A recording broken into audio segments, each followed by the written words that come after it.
बिस्मिल्लाहिर्रहमानिर्रहीम, अस्सलाम वालेकुम स्टूडेंट्स। अभी हम जो डिस्कस करेंगे टॉपिक वो करेंगे Newton defects and Laplace correction के। Newton's formula for the speed of sound में बुनियादी तौर पे डिफेक्ट था क्या और लैपलेस ने उसको करेक्ट कैसे किया। न्यूटन का बुनियादी तौर पे डिफेक्ट क्या था, यानी न्यूटन की गलती क्या थी। असल में न्यूटन की गलती नहीं है, गलती हमारी है। हम इस को पढ़ रहे हैं देखा जाए तो, क्योंकि न्यूटन की तो सबसे बड़ी गलती ये थी कि न्यूटन पैदा क्यों हुआ। ना ये पैदा होता, ना ये फजूल में हर जगह टांगे अड़ाता, और ना हम बेचारे स्टूडेंट्स और टीचर की बैंड बजती।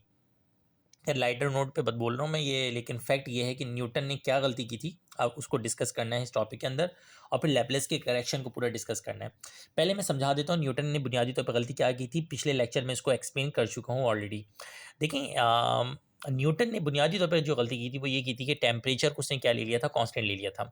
साइमन लैपलेस ने क्या कहा, साइमन लैपलेस ने कहा कि देखें, जब प्रोपगेशन ऑफ साउंड होता है तो प्रोपगेशन ऑफ साउंड के दरमियान, क्योंकि साउंड एक लॉन्गिट्यूडनल वेव है, तो उसमें रेयरफैक्शन और कंप्रेशन आता है, यानी कंप्रेशन रेयरफैक्शन का प्रोसेस चल रहा होता है। तो during the propagation of sound temperature same नहीं रहता। प्रोपगेशन ऑफ साउंड के दरमियान टेम्परेचर चेंज होता है। जब जब कंप्रेशन होता है तो टेम्परेचर इंक्रीज होता है, और जब जब रेयरफैक्शन होता है तो टेम्परेचर डिक्रीज होता है। लिहाजा बी को पी के बराबर आप नहीं ले सकते, यानी आइसोथर्मल प्रोसेस आप अप्लाई नहीं कर सकते, बल्कि एडियाबैटिक प्रोसेस अप्लाई करते हैं। अब यहाँ पर मैं एक चीज़ आपको एक्सप्लेन करता चलूँ कि देखिए, एक बात याद रखिएगा कि एडिया जो आइसोथर्मल प्रोसेस है उसमें P V is equal to constant equation आती है। ये इक्वेशन मैं आपको ऑलरेडी बता दे रहा हूँ, P V is equal to constant. पिछले लेक्चर में मैंने जब Newton's formula for the speed of sound calculate किया था, तो मैंने ये वाली इक्वेशन अप्लाई की थी। क्यों अप्लाई की थी? क्योंकि P V is equal to constant isothermal की इक्वेशन है। बस एक फ़र्क आता है कि जब आपके पास एडियाबैटिक प्रोसेस अप्लाई होता है, तो एडियाबैटिक प्रोसेस में पी वी के ऊपर गामा आ जाता है और साथ में कांस्टेंट आता है। अब ये गामा क्या है? ये गामा रिप्रेजेंट करता है, असल में कांस्टेंट होता है। ये गामा सीपी और सीवी का रेशो होता है, यानी specific heat at constant pressure और specific heat at constant volume, इसका रेशो होता है। आपको इसके इतनी गहराई वाले मंजन में जाने की ज़रूरत ही नहीं है। बस इतना सा याद रखिएगा कि एडियाबैटिक की जो इक्वेशन होती है वो होती है P V gamma is equal to constant. बाकी पूरी डेरिवेशन अभी आपको 2 मिनट के अंदर खुद समझ में आ जाएगी। वापस रिपीट कर रहा हूँ, न्यूटन की गलती बुनियादी तौर पे ये थी कि उसने टेम्परेचर को कांस्टेंट लिया था, और वही बात लैपलेस ने बताई। आइए लिखता हूँ पहले मैं, फिर उसके बाद दिखाता हूँ। अभी जो मैंने पूरा पैराग्राफ लिखा है, बहुत आसान वर्डिंग में सुनेंगे आप, कहेंगे सर इसको हम अपने ओन वर्ड्स में लिख सकते हैं। मैंने लिखा क्या है, मैंने कहा भाई लैपलेस ने न्यूटन की जो गलती थी उसको दुरुस्त किया। उसने बताया कि देखिए, टेम्परेचर कांस्टेंट नहीं रहता।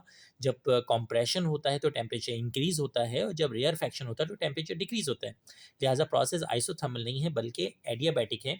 यानी हम जो फॉर्मूला यूज़ करेंगे वो करेंगे P V gamma is equal to constant. अब वही जरा ऊपर से समझा देता हूं मैं। देखिए क्या लिखा हुआ है। Simon Laplace corrected the Newton formula for the speed of sound. He proposed that during the propagation of sound temperature does not remain constant. During the compression of sound temperature increases, and during rarefaction temperature decreases. Hence propagation of sound is not an isothermal process, it is an adiabatic process. Therefore P V gamma is equal to क्या लेंगे, constant लेंगे। अब आगे इसकी जो derivation है, और derivation को देखना शुरू कर दीजिए। और बहुत आसान सी डेरिवेशन है, कोई इतनी मुश्किल डेरिवेशन नहीं है। क्योंकि पीछे अगर पीछे Newton formula for the speed of sound वाले लेक्चर नहीं लिया हुआ तो पहले उसको ले लीजिएगा, क्योंकि उसी की डेरिवेशन आगे बढ़ेगी। अब अगले स्टेप में हमारे पास क्या बन जाएगा, P V gamma is equal to, अब आपको याद होगा कांस्टेंट है तो हमने यहाँ पर पीछे जो टॉपिक है मैं दिखा देता हूँ आपको, ये वाला याद होगा, delta P plus P final pressure था, और V minus delta V final volume था। तो यहाँ पे बिल्कुल वैसे ही करेंगे, हम कहेंगे P plus delta P into V minus delta V. बस इतना सा फर्क आएगा कि यहाँ पे क्या लग जाएगा, गामा लग जाएगा। ठीक है, यहाँ पे ऊपर में हम गामा इसकी पावर लगा देंगे, तो पी वी गामा, यानी वी के ऊपर गामा लगना है, तो P V gamma is equal to P plus delta P into V minus delta V into gamma. मेरे ख्याल से ये बात भी आपको समझ में आ गई होगी। ठीक है, अच्छा अगले स्टेप में हम वही करेंगे कि जो आपकी बुक में भी आप देख सकते हैं स्टेप। हम इसको वी से मल्टीप्लाई भी कर रहे हैं और डिवाइड भी कर रहे हैं, यानी इस वाले फैक्टर को वी से मल्टीप्लाई और डिवाइड दोनों कर रहे हैं। यानी कि मैं लिख भी दे रहा हूं, मल्टीप्लाइंग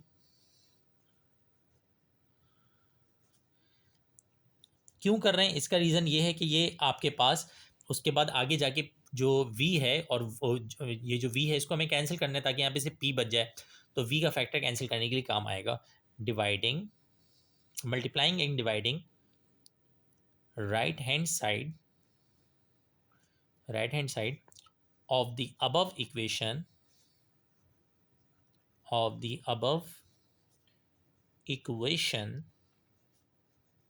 by v। ठीक है, अब हम पूरी इक्वेशन को v से मल्टीप्लाई भी करवा रहे हैं और साथ साथ क्या करवा रहे हैं, डिवाइड भी करवा रहे हैं। तो ज़रा देखिएगा क्या बनेगा। ये वाली इक्वेशन बन जाएगी पी वी इंटू गामा, तो ऐसे ही रहेगा, is equal to P plus delta P भी ऐसे ही रहेगा।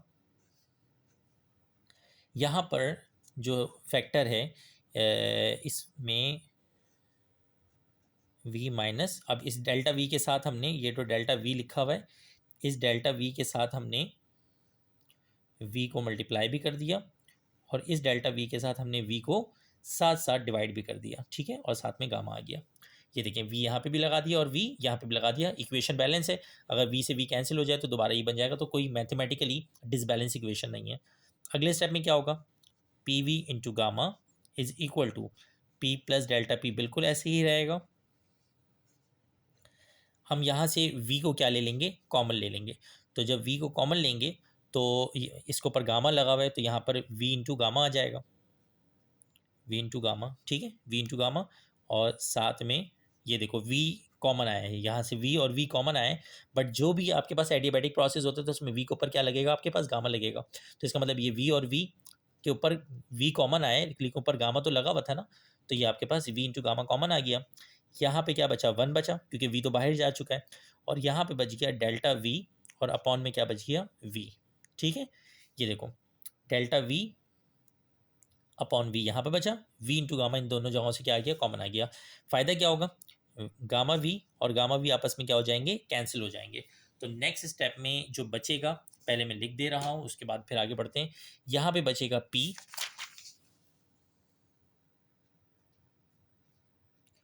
इज इक्वल टू, यहाँ पे बचेगा p इज इक्वल टू, और यहाँ पे बचेगा p plus delta p, p plus delta p, सही जा रहा हूँ, और p प्लस डेल्टा p, और यहाँ पे बचेगा 1 minus delta v upon v,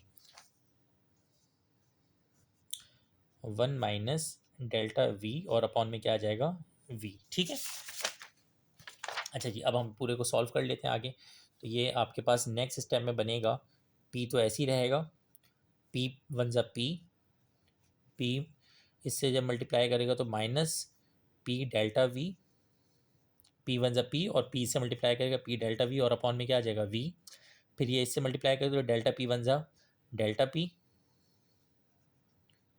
और जब ये इससे मल्टीप्लाई करेगा तो ये बनेगा minus delta p into delta v और अपॉन में क्या आ जाएगा, v। अच्छा, आप लोगों को याद होना चाहिए, अच्छा इसमें एक मैंने अभी वो कर दी है क्योंकि यहाँ पे पावर हमने निगलेक्ट कर दी ना। यहाँ पे आपके पास गामा इसकी क्या थी, पावर, इसको पावर को भी क्या करना पड़ेगा, सॉल्व करना पड़ेगा हमें। ठीक है, तो ये आपके पास जो यहाँ पे जो बच रहा है, पहले मैं इसको नीचे लिख देता हूँ। यहाँ पे बच रहा है p, ठीक है, p is equal to p plus delta V, sorry पर delta p plus delta p, और वी गामा तो कैंसिल हो चुका है। यहाँ पे बचेगा 1 माइनस डेल्टा वी और अपॉन में क्या आ जाएगा, वी, और साथ में पावर क्या आ जाएगी, गामा। अब इसको सॉल्व करने की टेंशन ज़रा सुन ले क्या है। देखिए p is equal to P plus delta P, 1 minus delta V upon V की पावर गामा। ये जो पावर गामा होती है ना, जब भी याद रखिएगा, अननोन पावर कोई ऐसी हो जो माइनस में हो, या कोई ऐसी पावर हो कि जो नॉर्मल 2 या 3 इस तरह की पावर नहीं है, तो इसको सॉल्व करने के लिए बाइनोमियल थ्योरम यूज़ करते हैं। अब इसका मैं आसान सा हल बता दे रहा हूँ कि बाइनोमियल थ्योरम को सॉल्व करने का सिंपल सा तरीक़ेकार है ऐसी इक्वेशन में कि जो आपके पास पावर होती है ना, वो इस फैक्टर के साथ मल्टीप्लाई हो जाएगी। ये मैं वैसे ट्रिक बता रहा हूँ, जस्ट ये ऑथेंटिक ट्रिक नहीं है, बट आपकी जुगाड़ बता रहा हूँ कि आप सिंपली याद रखिएगा कि ये वाला इस पावर को ख़त्म करने के लिए क्या करेंगे आप, कि ये पावर यहाँ माइनस के कहाँ आ जाएगी, बाद में आ जाएगी, सिंपल। ठीक है, तो अब मैं लिख रहा हूँ यूजिंग बाइनोमियल थ्योरम, क्योंकि अगर मैं इसको पूरा कॉन्सेप्ट दूंगा तो फिर मुझे पूरा बाइनोमियल थ्योरम यहाँ पे पढ़ाना पड़ जाएगा, पॉसिबल नहीं है। above equation will become, अब जो ऊपर वाली इक्वेशन है वो क्या बनेगी जरा देखिएगा, simply p is equal to P plus delta P ऐसे ही रहेगा, p is equal to P plus delta P ऐसे ही रहेगा, ठीक है मेरा बेटा।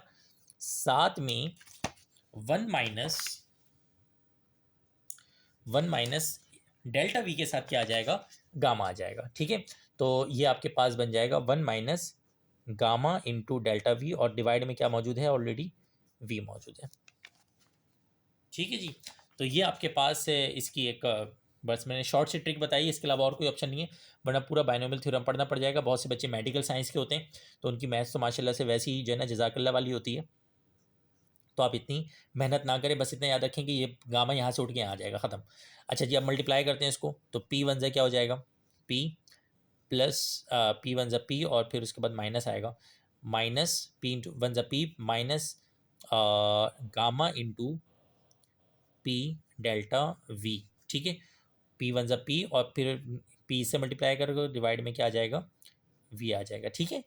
पी वन ज़ा पी मल्टीप्लाई बाय दिस, तो gamma P delta V upon V. अब इससे मल्टीप्लाई करें, डेल्टा पी इंटू वन ज़ा डेल्टा पी वन ज़ा डेल्टा पी माइनस, अब ये गामा तो ऐसे ही रहेगा, delta P into delta P into delta V, और अपॉन में क्या आ जाएगा, वी, ठीक है जी। तो ये अच्छा, पूरे को सॉल्व करने के बाद ये याद रखिएगा, आप लोगों को पिछले टॉपिक में बताया था न्यूटन का जब पढ़ाया था कि डेल्टा पी और डेल्टा वी को हम क्या कर देते हैं, निगलेक्ट कर देते हैं, ठीक है। तो पहले हम पी से पी को कैंसिल कर देते हैं, तो ये बन जाएगा आपके पास पी से पी क्या हो गया, कैंसिल। तो अगले स्टेप में ये फैक्टर यहाँ माइनस का है, ये देखें minus gamma P delta V upon V, factor minus का है, तो वहाँ जाके क्या हो जाएगा, प्लस का हो जाएगा। तो ये बन जाएगा gamma P into delta V, gamma P into delta V, और अपॉन में क्या आ जाएगा, वी, ये देखें minus gamma P into delta V upon V का पूरा फैक्टर वहाँ जाके प्लस का हो गया, तो gamma P into delta V upon V is equal to delta P, और इस वाले पूरे फैक्टर को हम क्या कर रहे हैं, निगलेक्ट कर रहे हैं, ठीक है। तो लिहाजा अब यहाँ पे जगह नहीं है, तो मैं इसको अगले स्टेप में ही बना देता हूँ, बल्कि आप इसके आगे लिख सकते हैं यहाँ पे कि neglecting delta P into delta V upon V into gamma, यानी पूरा ये फैक्टर लिख ले, और लिखने के बाद आप लिख लें कि निगलेक्टिंग दिस फैक्टर, ठीक है। तो ये बन जाएगा gamma P into delta V upon V, करके दे देता हूँ वरना तुम लोग कन्फ्यूज हो गए, minus gamma delta P upon delta V, और डिवाइड में क्या आ जाएगा, वी। सेंटेंस क्या लिखेंगे हम, since delta P is very small so we are neglecting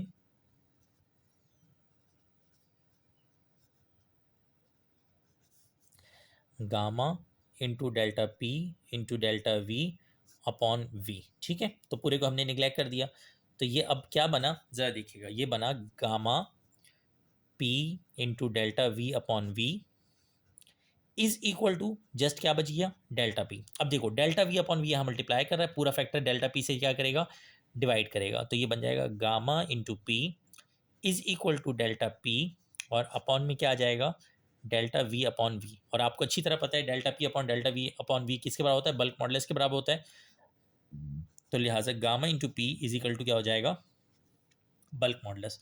और इसको हम पुट कर देंगे, putting in equation number one, जो कि इक्वेशन नंबर वन आपको याद होगा जब Newton's formula for the speed of sound पढ़ा रहा था तो मैंने बनाया था, ठीक है। तो बी जो है आपके पास किसके बराबर, हमने बी को पी के बराबर लिया था न्यूटन के फॉर्मूले में। अब हम जो है इक्वेशन नंबर वन में इसको किसके बराबर लेंगे, गामा पी के बराबर लेंगे, तो speed of sound is equal to the, B की जगह आ जाएगा गामा पी, और अपॉन में क्या आ जाएगा, रो, और हम कहेंगे कि दिस इज द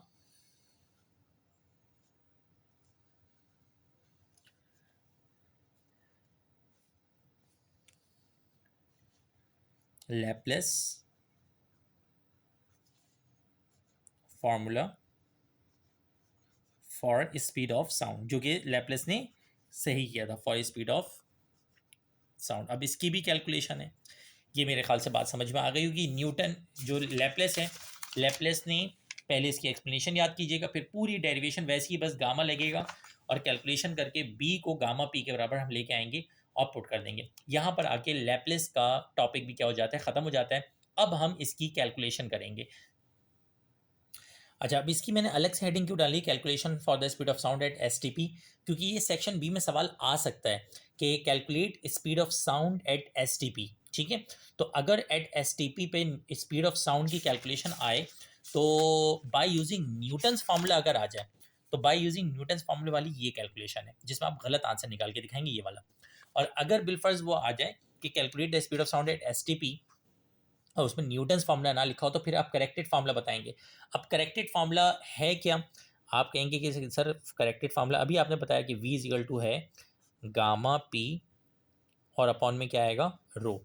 अब यहाँ पर जो p है वो किसके बराबर है, प्रेशर के बराबर है, जो कि हमने पीछे पढ़ा भी था कि गामा p बनेगा rho of H G into G H और अपॉन में क्या बन जाएगा, rho of density of air. अब सारी वैल्यूज हम पुट करेंगे।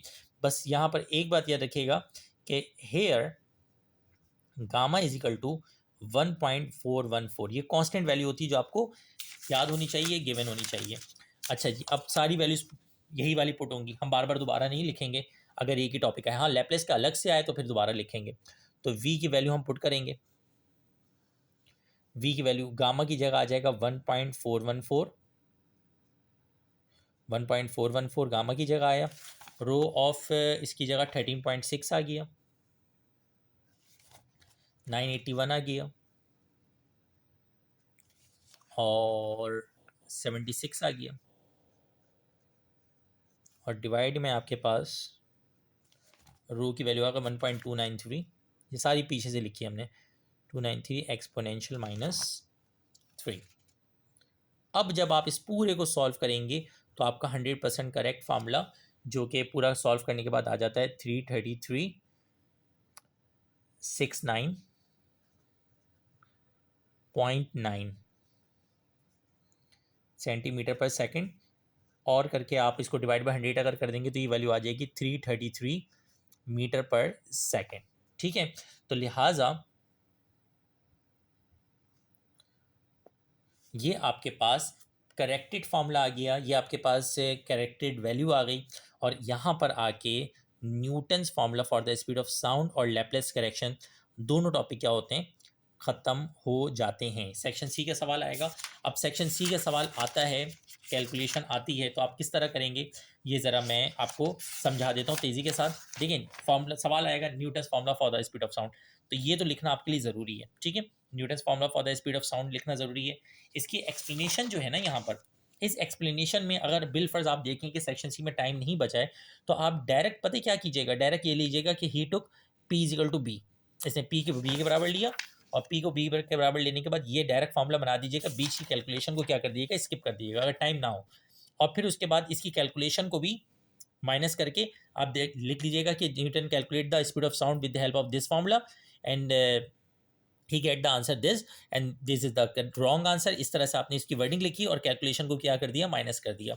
अगर बिल फर्स्ट टाइम हो तो कैलकुलेशन ज़रूर कीजिएगा। ठीक है, और फिर उसके बाद आप लैपलेस की अगर आ जाए कि भाई बताएं लैपलेस की बुनियादी तौर पे लैपलेस ने करेक्ट किस तरह किया फॉर्मूले को, तो this is the Laplace correction. और फिर लैपलेस करेक्शन में अगर बिल फर्स्ट टाइम ना बच रहा हो तो आप डायरेक्टली क्या करेंगे, डायरेक्टली तौर पे लिखेंगे कि बी किसके बराबर है, गामा पी के बराबर है, यानी आप कहोगे B is equal to gamma P और फिर डायरेक्ट ये वाला फार्मूला पुट करके आप इसकी कैलकुलेशन कर दोगे। ठीक है, अब डिपेंड करता है आपके टाइम के ऊपर, नंबर के ऊपर, के कितने नंबर का सवाल आया है। टॉपिक हमारा पूरा Newton formula for the speed of sound का पार्ट 1 में और लैपलेस करेक्शन का पार्ट 2 में कंप्लीट हो गया। इसके फौरन बाद मेरा एक और लेक्चर है जो पार्ट 3 करके मैं अपलोड करूंगा, उसको ज़रूर सुनिएगा, क्योंकि हो सकता है बोर्ड के पेपर में सेक्शन बी में से इसमें से सवाल आए टॉपिक पे से, और मैं सेक्शन बी का जो सवाल है वो एक्सप्लेन करने जा रहा हूँ कि बोर्ड के पेपर में सेक्शन बी का अगर सवाल आया तो किस तरह आएगा। तो पार्ट 3 ज़रूर देखिएगा। थैंक यू सो मच, अल्लाह हाफिज़।